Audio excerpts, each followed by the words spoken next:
debia me ka me say amemwo te sa wade. Okay. Ade a ye di suban ye no ye mfa mpaibo nye. Not at all. Kojo, I know I agree with you 100%. Kofi, I know 100%. ade a ye di suban eye no. Yeah, one fan paibo. Ye mfa mpaibo enye. Never. Me we ye bema.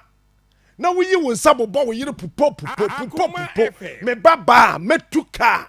Men masofo bia mejire manim sabe mbeka se hunu bia nkyere me say de nyame aka bom nyame ka hwan na bom me baba e bi okohia no keravi enti nyame ka won bom o keravi no abobo na nim ase nyame ka bobo na nim ponche no. I agree with you. Na ma tena say ne afa bible na asofo mpanifo na elders atena se on said de nyame aka bom no more than any bia entitim bible say de wafa yire no wafa de pa na ponche abaya nanim na mpanifo te ho asofo asinkodwa assault ade a ye de suban eyo no Kofi empaibo ntimi ye mfa mpaibo enyo 100%.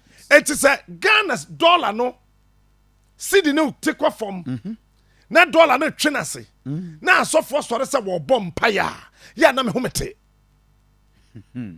You see, God, yeah. Kofi God, yeah, or nyame, or but what did you papa bia the man? But nyame, yeah, adia bako, on ye, yeah, on shira Jimmy for, yeah. Eti, sa sorry ya. God will not bless you because you are praying. Akoma FM. He will never ever bless you because you are praying. God will bless you because you are a prayerful thinker. Yeah. Nyame shira won we bom paye. And you are acting on the word.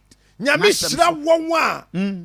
Wo bom paye na wo dwen ana wo dwen na wo bom paye. So obey bibi. If you don't have a product or a service, God will not bless you. Mo bi and that say wutua wo tithe nko a nyame be shira wo eyentro because Bible say pay.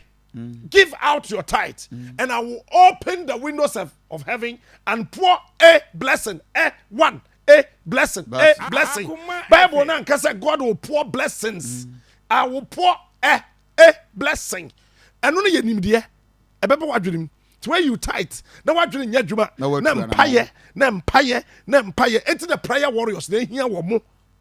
One interesting thing that obi all you be adwuma kra no when you pray now in nyame hira wo employer said the employer no will be more blessed na watua wo woka mo that is what happens. And it is a wunni bibia e wo nsem a and anytime nyame person do obi aye adwuma no obisa de kura no nti was Moses de ne kura was awurade epoma was fato the pomana no use here and what now what's your sorry damn sister what sorry Monday, Tuesday, Wednesday, Thursday, Friday, Saturday, Sunday. Hey, what about them jai? I saw the corner door so kuruma. Akoma FM. I saw the corner door so do. I saw the corner but do baby so I me yati I say because she ni ho. Ah obey. It's with the mama kwata o ye tonjum na me nsabi. It's a bebre nkwa sorry because okobom pa ya kire obi a okotie nwum. Ti asore an obu instruments nya papa no memes ni so